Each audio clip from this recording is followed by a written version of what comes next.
Yo uso mucho, esto es mucho físico-química metalúrgica, ¿bien? Muchas aleaciones. Entonces acá tengo soluciones, ¿ven? Magnesio, calcio, magnesio, cadmio, magnesio, cadmio, magnesio, cobre, indio, etcétera, lo que sea.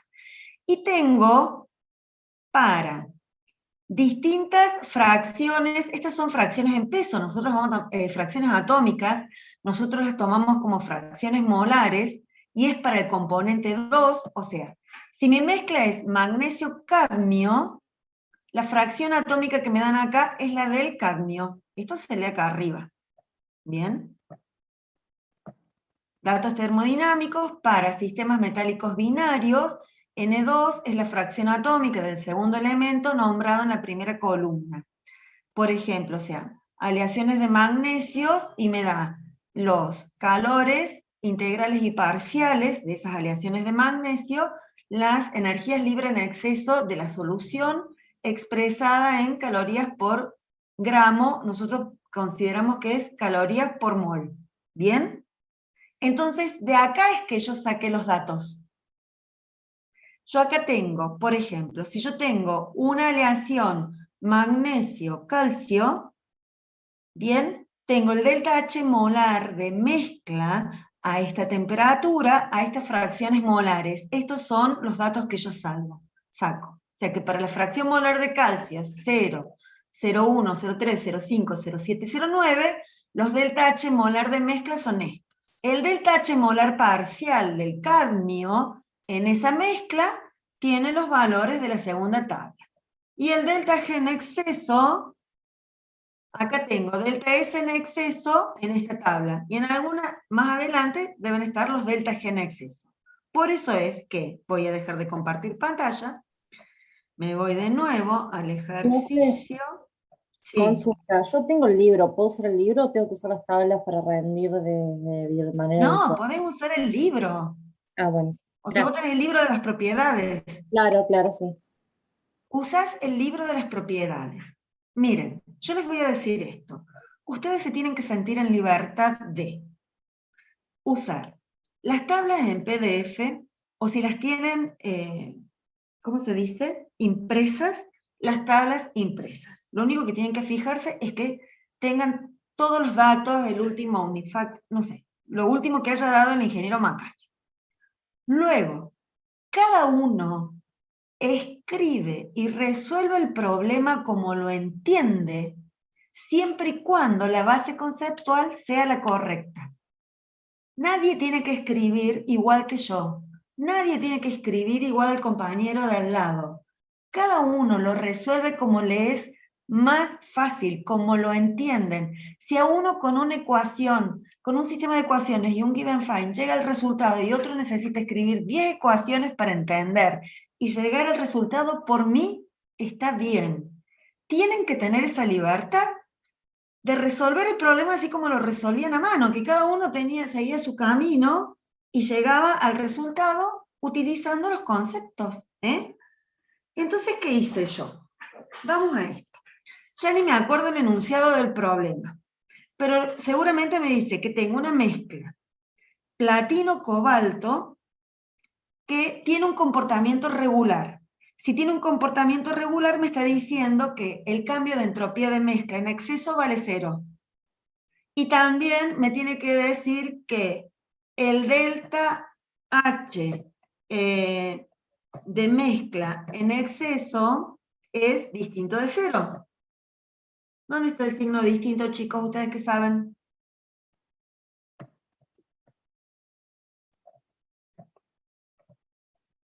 No puse nunca Bueno, distinto, yo no. no importa, lo vamos a sacar de acá.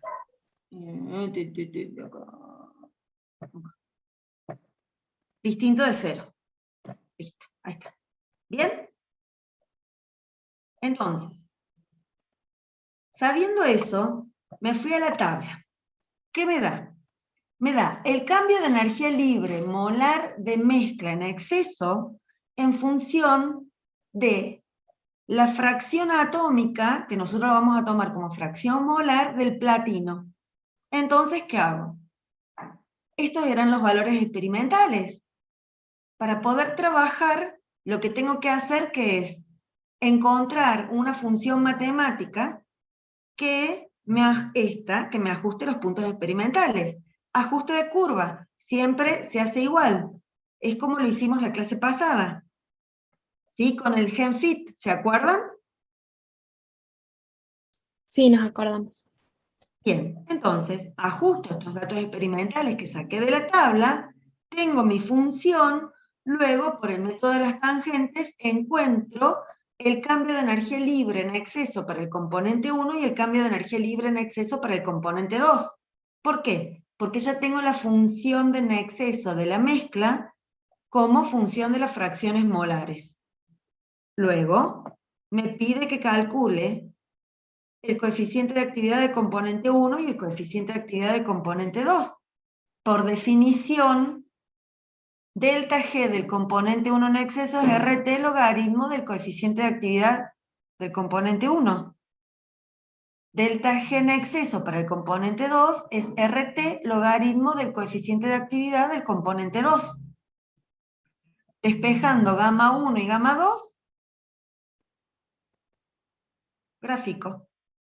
Fíjense, ¿cómo puedo saber, pensar? Bueno, generalmente estoy trabajando con soluciones rautianas, a no ser que diga lo contrario. Si estoy trabajando con soluciones rautianas, el coeficiente de actividad del componente 1 debe valer 1 cuando x1 vale 1. Y el coeficiente de actividad del componente 2 tiene que valer 1 cuando la fracción molar del componente 2 vale 1. ¿Me entienden eso? Sí, profe. Bien. Luego lo que hice fue graficar una actividad y comprobar que la actividad varía entre 0 y 1. Y tengo, fíjense, tengo desviación negativa de la idealidad. Y está bien, porque bueno, todo viene de la mano. Veo que el gamma va, para el coeficiente 1 va de un gamma de dilución infinita, cuyo valor es menor que 1, hasta gamma igual a 1 cuando x1 vale 1. O sea, cuando el coeficiente de actividad, del componente 1, vale 1 cuando x1 vale 1. Cuando hay desviación negativa de la idealidad, entonces el gamma es menor a 1 en todo el rango de composición, ¿lo ven? Y eso me da una actividad por debajo de la curva de la idealidad. Si el gamma hubiera partido de 1 y se hubiera venido para acá arriba, entonces la curva de actividad hubiera venido por acá arriba, hubiera tenido una desviación positiva de la idealidad. ¿Entienden lo que les estoy diciendo? Sí, profe. Bien. Lo que te está diciendo acá, que cuando la actividad es negativa, que las fuerzas intermoleculares entre el componente A y B son más fuertes cuando están mezclados que cuando están separados entre ellos. Eso te está diciendo. ¿Me entendés? Bien. Ahora, como el problema me decía que la solución es regular, yo sé que la propiedad de mezcla es la ideal más la propiedad en exceso. ¿Bien? Si estoy hablando de entropía y estoy hablando de una solución regular, la entropía en exceso, ya sea de la mezcla o de cada componente, vale 0. Entonces, el delta S de mezcla es el delta S de mezcla ideal. El delta S ideal del componente I, o sea, el delta S del componente I es el delta S del componente I ideal. Aquí es igual. El delta S del componente I ideal. ¿Cuál es la definición para una fase condensada?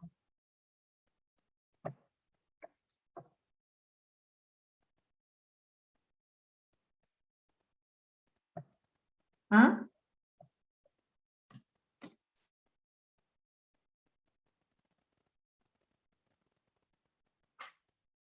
¿Cómo es la definición? Menos R por el logaritmo de XY. Ojo, esta expresión de delta S menos R logaritmo de XY solamente es válida para mezclas ideales. Nunca puedo decir que el delta S del componente Y es menos R logaritmo de la actividad del componente Y. ¿Esto por qué? Porque el delta G ideal es R por T por el logaritmo de XY. Y el delta S es la derivada del delta G respecto a T a P constante. ¿Sí o no? Eso es de termo. Sí, Bien. Entonces, si delta S es la derivada del delta G respecto a la temperatura a P y N constante, el delta S me queda menos R logaritmo de XY. Esta expresión de delta S solo se da cuando la solución es ideal.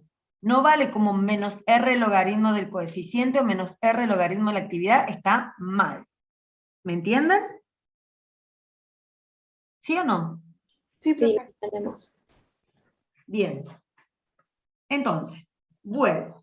Por definición de solución regular, sé que el delta S en exceso vale 0, por lo tanto el de mezcla va a ser el ideal se define de esta forma. Ahora, también sé que el delta G ideal es, por definición, delta G es delta H menos T delta S. Si es ideal, esto es ideal y esto es ideal. Pero ¿qué sé del delta H del componente I o el delta H de mezcla ideal? ¿Que valen 0? Tic, tic. Entonces, el delta G ideal es RT logaritmo de XY. ¿Sí o no? Sí, Listo. Entonces, saco delta S ideal, por definición, delta S1, delta S2. Luego, ¿qué me pide? El delta G en exceso. Listo. ¿Y yo tenía acá el exceso? Sí, como dato. Acá tengo los gamas. Listo. O sea, jugar con las ecuaciones. Si yo no me sé las ecuaciones y las relaciones, no puedo resolver los ejercicios. Acá. Delta G de mezcla es delta H de mezcla en exceso menos T delta S de mezcla de exceso. O sea, G igual a H menos T por S se aplica para componente, para mezcla, para exceso, para ideal, para todo. Eso es lo que quiero que vean. Ahora, cuando la solución es ideal, al decir yo delta G de mezcla es delta H de mezcla menos delta G en exceso, es delta H de exceso menos T por delta S de exceso y este vale 0, entonces estoy diciendo que el delta G es igual al delta H de mezcla. Y el delta H de mezcla en exceso, o sea, el delta G en exceso es el delta H en exceso. Y el delta H de exceso es el de la mezcla menos el ideal. Y el ideal vale 0. O sea que, para una solución regular, esto es muy importante, el delta G de mezcla en exceso es igual al cambio de entalpía molar de mezcla, es igual al calor. Y se define de esta forma. Esto que vale para la mezcla vale para cada uno de los componentes.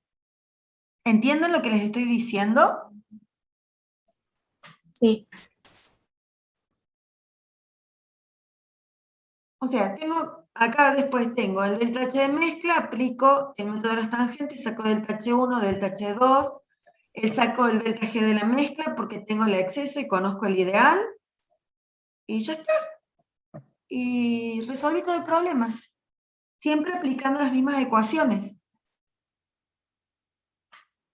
¿Sí o no? sí, profe, sí, se Sí, entendió. profe. Sí, profe, qué aburrido que es esto, por favor. Bien, ¿alguna otra pregunta respecto a otro problema? O sea, tengo que subirle las tablas, me tengo que acordar de subir la tabla. ¿Saben a dónde se las voy a subir? A la parte de bibliografía de seminario de soluciones, chicos. Bueno, ¿Estamos? gracias. Bueno, Ahí se las voy a subir. ¿Qué otra cosa? ¿Alguna otra pregunta? Profe, yo le había preguntado del ejercicio 5. Del 5. Sí. ¿Para qué tengo? A ver, el ejercicio 5. Ah, pero cuando teníamos volumen, ¿no? Sí, volumen o cualquier otra propiedad termodinámica. A ver, déjame ver si tengo alguno.